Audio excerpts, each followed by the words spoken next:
வணக்கம். நான் நான் நம்ம ஃபார்மோட லொகேஷன் எந்த இடத்துல இருக்கு? நம்ம ஃபார்ம் வந்து கரெக்டா குனியம்புத்தூர் இடையர்பாளையம்னு சொல்லுவாங்க. ஆமாங்க. கரெக்டா இடையர்பாளையம் டென்னிஸ் சூப்பர் மார்க்கெட் அந்த ஃபார்மர் கட்டு இருக்காங்க. சரி. கட்டுக்குள்ள இருந்து கரெக்டா இருந்தீங்கன்னா ஒரு 3/4 கிலோமீட்டர் 700 மீட்டர் கரெக்டா இருக்கும். ஓகே. பிக்கப்பாளையம் போகும்னு சொல்லுவாங்க. ஓகேங்க. அது வந்தா முன்னாடி இருக்கு. முன்னாடி மீனாட்சி அம்மன் கோயில், அதுக்கப்புறம் விநாயகர் கோயில், 2 கோயில் இருக்கு. ஓகே. இந்த கோயிலுக்கு அப்படியே பேக் சைடு தான். ஓகே. இப்போ நம்ம ஃபார்மோட அளவு என்ன சைஸா இருக்கும்? நம்ம ஃபார்ம் அளவு கரெக்டா 28க்கு சரிங்க சரிங்க. ஃபுல்லா பரன் நம்ம அந்த பிளாட்டரிங் பிளாஸ்டிக்னு சொல்லுவாங்க. ஏற்படுத்த அந்த ஆமாங்க. மரக்கட்டை போடாம நம்ம பிளாட்டரிங் பிளாஸ்டிக்ல போகும். ஓகேங்க. அதை விட இது கொஞ்சம் கன்வீனியன்டா ஃபீல் ஆகிற மாதிரி இருக்கு. கிளீனிங் நம்ம பெருசா கிளீன் பண்றது இல்லைங்க. Okay okay. அதனால கொஞ்சம் கம்ஃபர்டபுளா இருக்க மாதிரி கொஞ்சம் அப்ப இதுல போயிட்டேன். ஓகே. இப்போ பிகினர்ஸ் வந்து இப்போ நம்ம எப்படின்னா பரன் போட்டு பண்ணலாமா இல்ல வந்து ஆல்பம் கீழே விட்டு பண்றது பெஸ்டா? உங்களுக்கு அதுதான் மெயின் தொழிலா இருக்கு. உங்களுக்கு கிளீன் பண்றதுக்கு முடியும், 24/7 உங்களால இருக்க முடியும்னா நீங்க அதை பண்ணலாம். ஓகே. நமக்கு வேற தொழில் இருக்கு. இது வந்து ஒரு சின்ன வயசுல ஒரு ஆசை. ஓகே. மாடு மாடு வளர்க்கணும். ஓகே. அதனால இருக்கப்ப நமக்கு இது வந்தப்ப நம்மளால உள்ள அதுலயே இந்த கன்வீனியன்ட்டா இருக்கும். மெயின்டெனன்ஸ் வந்து கொஞ்சம் ஈஸியா இருக்கும். மெயின்டெனன்ஸ் ஈஸியா இருக்கு. நீங்க பாத்தீங்கன்னா தெரியும் எவ்வளவு நீட்டா நீட்டா இருக்கு. அங்கங்க இருக்கு. நம்ம கீழே வச்சா நம்ம ஒரு 50 ஆடு வச்சிருக்கோம்னா ஆடும் ரொம்ப ஒஸ்டா இருக்கும். அதுலயே அந்த யூரின் அந்த புழுக்க மேல நோய் மேலாண்மை அது ரொம்ப நல்லா இருக்கும். கோல்ட தவிர எனக்கு தெரிஞ்ச வேற எந்த நோய் இதனால வர வந்தது. இப்ப எவ்வளவு ஆடு வச்சிருக்கீங்க? எத்தனை வருஷம் பண்ணிட்டு இருக்கீங்க? நம்மளுக்கு ஒரு 70 ஆடு பக்கம் இருக்கு. நம்ம ஒரு 10 மாசம் கிட்ட பண்ணோம். நம்மளும் பிகினர்ல இருந்து இப்பதான் கொஞ்சம் இம்ப்ரூவ் ஆகி 2 ஆடு 3 ஆடுல இருந்து இம்ப்ரூவ் ஆகி இப்போ ஒரு 70 ஆடு வரும். 10 வந்து சின்ன லெவல்ல பண்றீங்க? இல்ல 10 முட்டுக்களை மட்டும் ஆசைக்கு வாங்கி வளர்ப்போம். Okay okay. அந்த பேக்கிங் பண்ணலாம் ஒரு ஐடியா. ஓகே. இந்த லொக்காலிட்டி நம்ம இந்த 10 கிலோமீட்டர் யாரும் இல்லைங்க. ஓகேங்க. ஓகே. அப்படி பண்ணலாம். ஓகே. இப்போ எத்தனை குட்டி இருக்கீங்கன்னா நீங்க எப்படி மெயின்டைன் பண்றீங்க? என்ன ஃபீடு கொடுக்குறீங்க? எப்படி பேக்கிங் பண்றீங்க? நம்மளுக்கு ஒரு மொத்தமா ஒரு 70 குட்டி பக்கம் இருக்கு. ஓகே. நம்ம எல்லாமே கிரா குட்டி மட்டும்.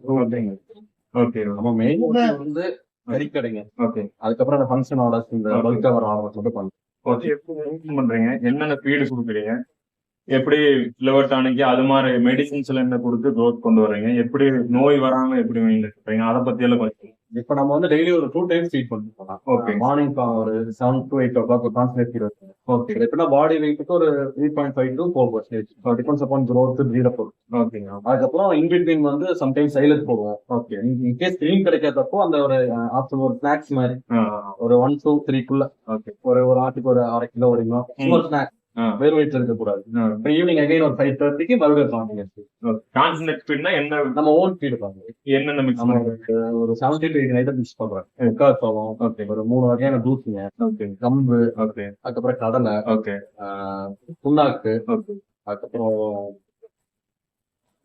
பருத்தி போடுறாங்க, பருத்தி கொட்டை, அதுக்கப்புறம் ஜூஸ்ல 2-3 ஐட்டம் போடுறோம். ஓகே. அதுக்கப்புறம் மக்காச்சோளத்தை அந்த வெள்ளச்சோளம் இந்த 2 அதுவும் போகும். ஓகேங்க. அதுக்கப்புறம் கொஞ்சம் தானியங்கள் மிக்சிங் கிடைக்கும். அதை வாங்கி கொஞ்சம் மிக்ஸ் பண்ணிக்கிறேன். ஓகே.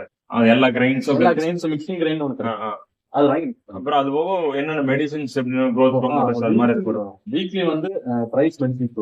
ஓகே. அப்படின்னா ஆல்டர்னேட்டிவ் டேஸ் லிவர் டானிக் வந்து ஒரு இன்னைக்கு கொடுத்துட்டோம். Monday okay. டியூஸ்டே வந்து calcium. Okay. Alternative days weekly price ஏன்னா க்ரோத் நல்லா இருக்கும். நார்மலா பண்றது க்ரோத் நல்லா இருக்கு. நம்ம கொடுக்குற நியூட்ரிஷன் ப்ராப்பரா போய் சேரணும். கொடுக்குற சீடு வந்து கொஞ்சம் ஹை வேல்யூவா தான் இருக்கும். அதுக்கு அந்த டைஜஷன் இஷ்யூஸ் வராம அந்த கழிச்சல் வந்து சளி அதுக்கப்புறம் கழிச்சல். ஓகே. நம்ம இவ்வளவு கஷ்டப்பட்டு அதை டெவலப் பண்ணுறப்ப கழிச்சல் வெயிட் கெயின் கிடைக்காது. லாஸ் ஆகும். ஒரு 2 days கண்டிப்பா போச்சு 2 to 3 kg லாஸ் ஆகும். ஓகே. ஆனா நமக்கு அந்த 3 kg கெயின் ஆயிருக்கு. நமக்கு அட்லீஸ்ட் 1 month ஆயிடும். ஓகே. 1 month வந்து ஒரு 1 day கேர்லெஸ்ஸா இருந்தா முடிஞ்ச அளவுக்கு ஆட்டை வந்து நம்ம ஒரு சோம்பேறித்தன போடாம டெய்லி ஆட்டை உட்காந்து தீனி போட்டு ஒரு 1/2 மணி நேரம் நின்று பார்த்து எல்லாரும் சாப்பிடுறோம் எல்லாரும் சாப்பிடுவோம். ஏன் செலவாசம் இருக்குன்னா அதுக்கு எல்லாத்துக்கும் மருந்து. Okay. Selective tablet government doctor வெளியே பிரைவேட் வாங்க விட கவர்மெண்ட் டாக்டர் கொடுக்குற டேப்லெட் கொஞ்சம் நல்லா கவர்மெண்ட் கொஞ்சம் நல்லா சப்போர்ட் பண்றாங்க. சப்போர்ட் பண்ணுங்க. இங்க சுந்தராபுரத்துல ஹாஸ்பிட்டல் இங்க ஒரு 1/2 கிலோமீட்டர் ஏதாவது கூப்பிட்டு அவங்க தண்ணி பார்த்து கொடுத்துறாங்க. நம்ம கொண்டு போனாலும் அவங்க ட்ரீட்மெண்ட். பிரைவேட் போறதோட அவங்க மெடிசின்ஸ் கொஞ்சம் நல்லா இருக்கு. அப்புறம் பட்ஜெட்டாவும் இருக்கு. எதுவுமே காசு வாங்குறது. பிரைவேட் டாக்டர் கூப்பிட்டா வந்தா கண்டிப்பா 500 எல்லாம் போக மாட்டாங்க. மெடிசன்ஸ் எப்படி பார்த்தாலும் ஒரு ஆட்டுக்கு வந்து 1000 ரூபாய் போகுது. நம்ம ஒரு 3 மாசம் கஷ்டப்பட்டு நமக்கு 2000 கிடைக்கிறது 1000 ஆட்டுக்கு போயிடுச்சு. நம்ம இது குட்டிகளை எங்க பர்ச்சேஸ் பண்றீங்க நீங்க? நம்ம 2 இடத்துல சோர்சிங் பண்ணுவோம். ஒண்ணு வந்து மேச்சேரி, ஓகே, இன்னொன்னு வந்து திருநெல்வேலி எட்டயபுரத்துல பொட்டுக்குட்டி வருவாங்க. எங்க அடிக்கடி இல்ல எட்டயபுரத்துல நம்ம பொட்டுக்குட்டி இருக்குங்க. பட் நம்ம இந்த கோயம்புத்தூரை பொறுத்த வரைக்கும் பொட்டுக்குட்டி விரும்ப மாட்டோம். விரும்ப மாட்டாங்க. இப்போ எப்படி சொல்றதுங்க, இப்போ மக்கள் என்ன நினைச்சிருக்காங்கன்னா இதுவும் செம்பரி டைப் பிரீடு தான். ஆனா அவங்க வெள்ளை கலரா இருக்கிறது இதுவும் மட்டும் தான் செம்பரி நினைச்சிருக்காங்க. ஓகே. அதுவும் பொட்டுக்குட்டியும் ஒரு கைண்ட் ஆஃப் செம்பரி தான். செம்பரி தான். ஆனா அது கலரா இருக்கிறப்போ என்ன நினைச்சாங்க, ஃபேன்சி குட்டி, ஆந்திரா குட்டி நினைக்கிறாங்க. வெரி டேஸ்ட், குவாலிட்டி எதுவுமே மாறாது. ஆனா மக்களோட நெட் வந்து எப்படின்னா இதுதான் செம்பரி, அது செம்பரி, இதுதான் செம்பரி, அதெல்லாம் செம்பரி இல்லாங்கிற மாதிரி நினைச்சுக்கிறேன். அதனால கோயம்புத்தூர்ல வந்து நம்ம கஸ்டமர்ஸ் வருவாங்க 1-2 ஆடு, நம்ம அந்த ஆடை காமிச்சா அவங்க என்ன நினைச்சுக்கிறாங்கன்னா இது செம்பரி இல்ல, செம்பரி ஆடை செம்பரி ஆடை காமிங்கன்னு அந்த பொட்டுக்குட்டியில வந்து முட்டுக்குங்கிற மாதிரி நம்பி வச்சுட்டாங்க. சரி, இதை விட நல்லா இருக்கும், நல்லா இருக்கும். ஆனா கோயம்புத்தூர்ல வந்து பிசினஸ் ஆகுது. அதனால நீங்க வந்து நம்ம ஊருக்கு என்ன போகணும், நம்ம அதைத்தானே போகணும். மார்க்கெட், நம்ம ஊர் மார்க்கெட் இதுதான். நம்ம போக முடியும். ஓகே. இப்ப ஆந்திரா குட்டி எல்லாம் வந்து நல்லா growth வருது அப்படின்னு சொல்றாங்க. அதை பத்தி உங்க வெள்ளூர் துருப்பி கிராஸ் பண்ண அடிக்கருப்புல கெடா, வெள்ளூர் துருப்பியில கெடா வாங்கி கொண்டு வந்து போடுவாங்க. அதோட கிராஸ் குட்டிங்கன்னா அதனாலதான் நீங்க growth எனக்கு ஒரு 4-4.5 மாசம் தான் நல்ல growth இருக்கு. நல்ல growth ஆவரேஜ். இப்போ நம்ம ஃபர்ஸ்ட் மேய்ச்சல் எடுத்தோம். அது எனக்கு தெரிஞ்ச ஆவரேஜ் மாசம் ஒரு 4 கிலோ growth வருது. இங்க வந்து எனக்கு தெரிஞ்ச ஒரு 5 கிலோக்கு மேல வருது. 5 கிலோ growth ஃபர்ஸ்ட் மாசம் 5 கிலோ, ஃபர்ஸ்ட் மாசம் ஒரு 4 கிலோ வருது. 2 மாசம் எனக்கு தெரிஞ்ச 5 கிலோ 6 கிலோ எல்லாம் ஏறுனது. ஹையஸ்ட் வந்து 7.5 கிலோ ஏறினாலும் நம்ம ரெக்கார்ட். Okay okay. இது எப்படி நீங்க வந்து இப்போ மந்த்லி குட்டி வந்தோம்னா வந்து எப்படி டிவார்ம் பண்றீங்க, அதை எப்படி ஐடென்டிஃபை பண்றீங்க? இந்த மாசம் எவ்வளவு growth வந்தது, அடுத்த மாசம் எவ்வளவு growth வந்தது, எப்படி ஐடென்டிஃபை பண்றீங்களா? ஃபர்ஸ்ட் நம்ம ஷெட்டுக்கு வந்தோம்னா ஃபர்ஸ்ட் நாள் 10K விட்டுருவோம். ஃபர்ஸ்ட் ஃபீட பார்ப்போம். செகண்ட் டேல இருந்து ஃபர்ஸ்ட் ஒரு என்ன கிளைமேட், சம்மரா இருந்தாலும் விண்டரா இருந்தாலும் ரெய்னியா இருந்தாலும் ஒரு கண்டினியூஸா ஒரு 3 டேஸ்க்கு சளி பிடிச்சு கொடுத்துருவோம். ஓகே. ஏன்னா நம்ம ஊர் கிளைமேட் வந்தோம்னா நம்ம கோயம்புத்தூர் தண்ணி குடிச்சோம்னா அடிச்சிருக்கு, சளி பிடிச்சிரும். ஆனா வேற டிஸ்ட்ரிக்ட்ல இருந்து வருது, வந்தோம்னா ஒரு 3 டேஸ் கண்டினியூஸா சளி மருந்து கொடுத்துருவோம். ஓகே. அதுக்கப்புறம் ஒரு 4th டே வந்து சப்ளிமெண்ட்ஸ் ஆரம்பிக்கும். ஓகே. ஃபர்ஸ்ட் லிவர் டானிக் ஒரு கண்டினியூஸா 3-4 நாளைக்கு. ஓகே. சளி மருந்து கொடுக்குறப்ப லிவர் டானிக் கொடுத்தோம்னா கம்மியா கொடுக்கும். ஒரு ஆட்டுக்கு ஒரு 3 ml அந்த மாதிரி மிக்ஸ் பண்ணி இண்டிவிஜுவலா கொடுப்பீங்களா? இண்டிவிஜுவலா ஒரு ஆள் 2 ஆனா கொடுப்பாங்க. 60 ஆள் நம்ம குடிக்க முடியும். அதை குடிக்கிறது நம்ம ஒரு 2 பேர்த்த எப்பவுமே எதிர்பார்த்து வச்சிருக்கோம். நம்ம என்ன பண்ணா 1 கிலோ ஃபீட்ல நம்ம 300 ml மிக்ஸ் பண்ணிட்டோம்னா அது தாராளமா போதும். ஃபீடோட சாப்பிட்டு ஹை குவான்டிட்டி மிக்ஸ் பண்ணா முடிஞ்ச கம்மி குவான்டிட்டி. நீங்க ஒரு நேரத்துல 10 கிலோ போடுறீங்களா, சப்ளிமெண்ட்ஸ் கொடுக்குறப்போ 1 கிலோ சப்ளிமெண்ட்ஸ்ல மிக்ஸ் பண்ணீங்கன்னா ஓரளவு ப்ராப்பரா இருக்கும். எல்லாத்தையும் ஈவனா போயிடும். ஈவனா ஸ்ப்ரெட் பண்ணி போட்டீங்கன்னா எல்லாமே தாராளமா 70 குட்டினா 70 குட்டி அட் டைம்ல சாப்பிடுற மாதிரி ஸ்ப்ரெட் பண்ணி சாப்பிடுறோம். ஓகே. அது நமக்கு கொஞ்சம் ஈஸியா இருக்கும், டைம் சேவிங் ஆகும். ஓகே. ஒன்னொன்னா புடிச்சு கஷ்டம். எப்படி மந்த்லி வெயிட் போட்டு எவ்வளவு growth ஆயிருக்குன்னு செக் பண்ணுவீங்க? நம்ம உள்ளே பெரிய குட்டி இருக்கு. ஓகே. பெரிய குட்டினா அந்த குட்டியை வெயிட் போடுவோம். ரொம்ப வெயிட் பண்ணதுக்கு குட்டி வெயிட், அதுக்கப்புறம் ஆவரேஜ் எல்லா குட்டியும் போட முடியாது. ஒரு 10-50 குட்டி இருக்குங்களா, 10 to 15 குட்டி போடுவோம். சின்ன குட்டி நம்ம நோட் பண்ணிப்போம். அதே அடுத்த மாசம் மறுபடியும் இன்டெக்ட் பண்ணுவோம். எவ்வளவு growth ஆகுது ஆவரேஜா போட்டு நமக்கு ப்ராக்ரஸ் இருக்கா, ஏதாவது இம்ப்ரூவ்மெண்ட் இருக்கு, நம்ம ஏதாவது சேஞ்ச் பண்ணிக்கணுமா ஐடியா. ஓகே. அந்த சைடு எடுத்துருக்கு செகண்ட் பேட்ச் இதுலயே வந்து, பட் அது வரும்போது நமக்கு கரெக்டா தீபாவளி முடிஞ்சோன்னு குட்டி டிமாண்ட் ஆயிடுச்சு. ஒரே தரத்துல குட்டி கிடைக்கும். இது வந்து வரப்போ ஒரு 12-13 கிலோ இருந்துச்சு, அதோட 10 கிலோ தான் இருக்கு. இப்பதான் கொஞ்சம் இதுதான் ஸ்டேஜ் வந்துருக்கு. இதுக்கப்புறம் எப்படின்னா எப்படி சேல்ஸ், எப்படி மார்க்கெட்டிங் எப்படி மார்க்கெட்டிங் பண்றீங்க? நம்ம இந்த தொழிலுக்கு இறங்கினதுக்கு அப்புறம் நம்ம இறங்கி வேலை செய்யணும். நம்ம கறிக்காரங்க டேரக்டா போறாங்க, குட்டி இருக்குன்னு சொல்லுவாங்க. அவங்க வந்து பாப்பாங்க. மொத்தம் நம்ம பண்ண குட்டிங்கிறப்போ கறிக்காரங்களுக்கு எப்பவுமே நஷ்டம் வராது. அவங்க மேய்ச்சல்ல வாங்குறது யாரெல்லாம் 58% வரும். அதெல்லாம் சும்மா எனக்கு தெரிஞ்சு நான் அடுத்த வரைக்கும் 58 கேரண்டியா வரும். 30 கிலோ ஆடு எடுத்தீங்கன்னா 17 கிலோ கறி கேரண்டி வரும். அவங்களுக்கு நஷ்டம் வராது, நமக்கு நஷ்டம் வராது. எக்ஸ்பிளைன் பண்ணி 100% வரும், வீட்டு எல்லாம் சாப்பிட்டா இருக்கும், நீங்க எக்ஸ்பிளைன் பண்ணும். ஏன்னா அவங்க என்ன நினைப்பாங்க, பண்ணையில ஃபீடு போட்டு வளர்த்துறோம், காயில கூட நினைச்சாங்க கொழும்பு வந்துரும். நம்ம போறது வெறும் தானியங்கள் மட்டும் தான் போடுறோமே, அந்த தேவையில்லாத்துல எதுவுமே போட மாட்டோம். எவ்வளவு ஹெல்த்தியா நம்ம வளர்த்தா அவ்வளவு ஹெல்த்தியா வளர்க்கணும். அதனால மீட் வந்து அதிகமா இருக்கும். 60% பக்கம் மீட் பர்சன்டேஜ் நல்லா இருக்கும், குவாலிட்டி நல்லா இருக்கும். அந்த ஃபேட் கண்டென்ட் வந்து பிலோ 1.5% சம்திங்ல வரும்.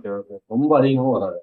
இங்க கோயம்புத்தூர்ல எப்படி நீங்க கடைக்காரங்க வந்து ரெகுலரா எடுத்துட்டு போறாங்களா இல்ல எப்படிங்க? இல்லைங்க, இப்போ நம்ம மோஸ்ட்லி இப்போ நம்ம பட்டன் டைம் எல்லா குட்டியும் growth ஆகாது. எக்ஸாம்பிள் நமக்கு வந்து வெள்ளி சனி ஞாயிறு ஓகேங்களா? அந்த 3 நாள் கறிக்கடைக்காரங்க வந்துருவாங்க. ஒரு நாளைக்கு இருக்காங்க அவங்க 5 குட்டி 10 குட்டி அப்போ வெயிட் இருக்கிறது மட்டும் கொடுத்துருவாங்க. நம்ம டோட்டல் சேல்ஸ் பண்றது ஏன்னா டோட்டல் சேல்ஸ் வந்துட்டு அவங்க வண்டி எடுத்து வந்துருவாங்க. அவங்க மொத்தமா கொடுப்பாங்க. நமக்கு வெயிட் ரேட் கம்மியா கேட்பாங்க. நமக்கு வெயிட் வந்துருக்காது. ஓகே. முடிஞ்ச அளவுக்கு நம்ம லாங்ல சேல் பண்றோம். நம்ம சுத்தி இருக்க சரௌண்டிங் சேல் பண்ணா நமக்கும் எவ்வளவு நாள் வச்சிருக்கீங்க இப்போ? எப்படின்னா 90 days க்ரோத் பண்றீங்களா? குட்டி வந்து 90 days நம்ம பிளான் 90 days வராது. 100 days கேரண்டி ஆகும். 100 to 110 ஆயிடும். ஓகே. 4 months ஆயிடும். 4 months. 50 குட்டி எடுத்து வரீங்கன்னா ஒரு 20 குட்டி வந்து 2.5 மாசத்துலயே வந்துடும். ஓகே. ஓகே. அதுனா ஆல்மோஸ்ட் டேலி பண்ணும்போது ஒரு 90 days நடக்க சொல்லி ஆவரேஜ் 90 days. ஆனா அந்த 90 days வராது. நம்ம இதெல்லாம் எனக்கு தெரிஞ்சு 3 மாசம் கொடுத்துடலாம். 25 days கொடுத்துடலாம். ஓகே. ஆனா அது வந்து பார்த்தா 4 மாசம் ஆயிரும். 4 மாசம் சேலரி ஆயிரும். இதோட 10 நாள் சேர்த்து அது வாங்கி ஈக்குவல் பிரைஸ்ல நமக்கு. ப்ரோ இது சேல் பண்றதுன்னு சொல்லிருக்கீங்க. இப்போ கஸ்டமர்ஸ் நம்ம வீடியோ பார்த்துட்டு யாராவது என்கொயரி பண்ணா அதை கொடுக்கறது இங்க லோக்கல் கஸ்டமர் யாரு கேட்டாலும் கொடுக்கும். ஓகே. நம்ம முடிஞ்ச அளவுக்கு ஃபர்ஸ்ட் ப்ரிஃபரன்ஸ் வந்து லோக்கல் ரெகுலர் வியாபாரி இருக்காங்க. ஓகே. அவங்க வந்து 1-2 எடுத்து பேலன்ஸ் நம்ம யாரு கேட்டாலும் கொடுப்போம். ஓகே. இப்போ நான் உங்க கான்டாக்ட் நம்பர் வந்து கீழே கொடுத்துறேன். அப்புறம் யாராவது என்கொயரி பண்ணாங்கன்னா அவங்களுக்கு பார்த்து பெஸ்ட் மார்க்கெட் போயிட்டு பண்ணி கொடுத்துருவோம். மார்க்கெட்ல என்ன பெஸ்ட் பிரைஸ் இருக்கோ அந்த பிரைஸ் தான். ஓகே. வீக்லி மார்க்கெட் இருக்கும். எப்படின்னா கோல்டு மாதிரி ஆயிடுச்சு. நேத்து ஒரு ரேட் இருந்துச்சு, இன்னைக்கு 5 ரூபா பெருசா இருக்கு. 5 ரூபா 10 ரூபா டிஃபரன்ஸ். ஏதாவது சீசன்னா இப்போ கிறிஸ்மஸ் கொஞ்சம் அதிகமா இருக்கும். நல்ல ரேட். கரெக்டா தீபாவளி முடிஞ்சதுல இருந்து பொங்கல் முடியற வரை ரேட் நல்லா இருக்கு. அதுக்கப்புறம் பக்ரீத்துக்கு சீசன் அந்த டைம் மட்டும் கொஞ்சம் நல்லா இருக்கும். மத்த நேரம் வரும் நார்மலா. இப்போ பக்ரீத்துக்கு நீங்க அப்படியே வளர்த்தி கொடுக்குறது இல்லையா? ஆமா, நமக்கு பக்ரீத்துக்கு நமக்கு வெளியூர் சேர்த்துருக்காங்க. ஓகே. பக்ரீத்துக்கும் கிடாவுக்கும் பக்ரீத்துங்கிறப்ப அந்த பல்லு போட்ட கணக்கு அழகா பல்லு போட்டிருக்கணும். கொம்பு நல்லா சுத்தி இருக்கணும். நல்ல ஜனகார்த்தமா கிடாவா இருக்கணும். அதுக்கு நம்மளுக்கு ஒரு 50 கிடா வெளியே நிற்குது. ஓகே. அதெல்லாம் தனி ஃபீட் எல்லாமே தனி, அதெல்லாம் வெளியே வச்சு வளர்க்குது. ஓகே. ஏன்னா நம்ம இங்க வச்சா ஷெட் இருக்காங்க. இது வந்து பேட்டனிங் மட்டும் பண்ணுவோம். பக்ரீத்துக்கு நம்ம தனியா ப்ராசஸ் பண்றோம். ஓகே. அதை தனியா ஒரு வீடியோ போடுவோம். நம்ம பக்ரீத் அந்த டைம்ல நெருங்கும் போது தனியா ஒரு வீடியோ போடுவோம். ஓகே. அது இல்லாம சண்டை கடாயெல்லாம் வச்சிருக்கீங்க. அது எப்படிங்கன்னா எத்தனை வச்சிருக்கீங்க? அது எப்படி? நம்மகிட்ட மொத்தம் ஒரு 7 சண்டை கடை இருக்குங்களா? ஓகேங்க. சண்டை போடுற தரத்துல அந்த 4 புல் கடை தரத்துல ஒரு 4 இருக்கு.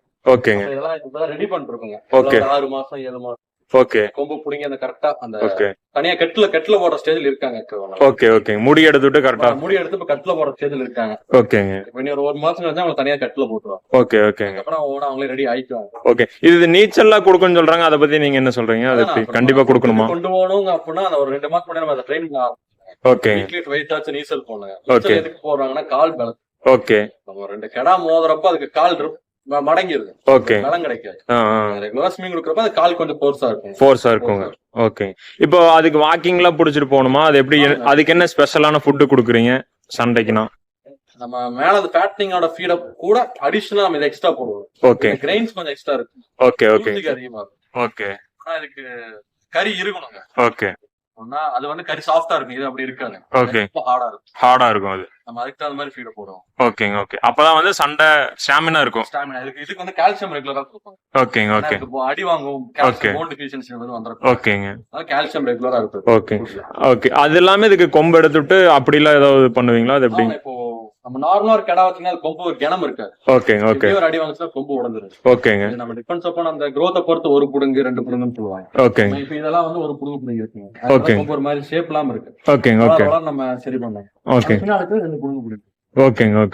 அந்த மாதிரி. ஆனா இதெல்லாம் பல்லு போடலீங்க அப்படிதானே? பல்லெல்லாம் எதுவுமே போடல. நீங்க வந்து சண்டைக்கு தான் வளர்த்துறீங்களா இல்ல எப்படிங்க? இது வந்து நம்ம இந்த நமக்குன்னு வளர்த்துறதுங்க. ஓகே. நம்ம சண்டைக்கு விடுவோம். ஓகே. இது 3 கடா தான் இருக்கு. வெளிய கடா இருக்குங்களா? அந்த 5 கடா வெளிய இருக்கு. இப்ப நம்ம கொஞ்சம் ஷெட் வர்க் போயிட்டு இருக்குங்க. ஓகேங்க. சப்போஸ் இப்போ பிரசனா நிக்க வைக்கிற இடம் இல்லாதனால நம்ம வெளிய கொண்டு போய் நிக்க வச்சிருக்கோம். ஓகே. இங்க இருந்தா எல்லாம் இடிச்சுக்கும் அப்படிங்கிற மாதிரிங்களா? இல்ல அடிச்சுக்குங்க. ஏதோ ஒரு கடா காயமாயிரும். ஓகே. உயிரிழப்பாயிரும். நம்ம கொஞ்சம் மிஸ் ஆச்சுன்னா உயிரிழப்பாயிரும். ஓகே. ஆகிற வரை அடிச்சு. ஓகே. எதுவும் ஆகாம இருக்க வேண்டி இப்போ கொஞ்சம் இடமா தான் நண்பரோட இதில் நிக்க வச்சிருக்கோம். ஓகேங்க.